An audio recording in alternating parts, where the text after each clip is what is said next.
Ngayong araw mga kuys, magluluto naman tayo ngayon ng solid at sobrang basic na sinigang na baboy. Baling gagamitin natin na part ng baboy dito mga kuys, batok.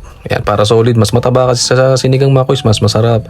Tapos haluan natin kuys ng peche kasi medyo madami-dami na at medyo lumalaki ng peche na tanim natin dito.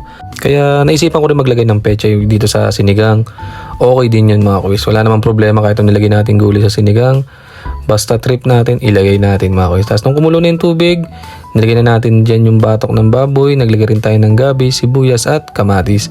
Pakukuloyin lang natin ang maganda-ganda ito mga kuys. Masarap kasi pagka sobrang lambot ng baboy, lalo na yung taba, yung pag kinain mo talagang natutunaw sa bibig. Ang sarap niyan mga kuys.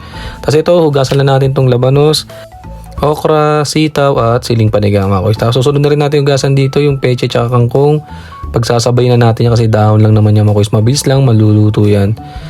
Tapos yan mga kuys, napalambot na natin yung baboy, tsaka natin timplahan yan. Naglagay tayo dyan ng sinigang mix, konting patis.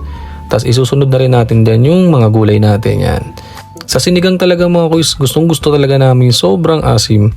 May mga iba naman yung sakto ang asim lang, goods lang din naman yun. Pero kami talaga, gusto talaga namin dito yung sobrang asim na sinigang. Tapos sasawsawan mo pa ng sili at tsaka patis at maraming kalamansi. Ay talaga namang ang sarap ng kain yan mga kuys. Tingnan nyo mga kuys, oh, sinigang na taba ng baboy, ang sarap niyan. Solid din sana ito mga kuys kung meron tayo ditong bias ng baboy o kaya yung ribs. Ang sarap din ihalo sa sinigang na laganon mga kuys. O kaya kahit pata ng baboy, ang sarap din sigang ng pata ng baboy. Sobrang solid mga kuys. Kasi ito, pagka ganyang malambot-lambot na yung mga gulay natin na nilagay nung una, ilagay na natin dyan yung peche natin at saka kangkong. Ito saglit lang to kasi mga dahon lang naman yan mga kuys, peche, kangkong. Sobrang bilis lang maluto niyan. Ayaw natin ma-overcook yan kasi hindi na masarap yan. Tapos yan mga kuys, oh, pagka ganyan yung tsura na yan, goods na yan mga kuys. Aon na natin, kainin na natin ito mga kuys.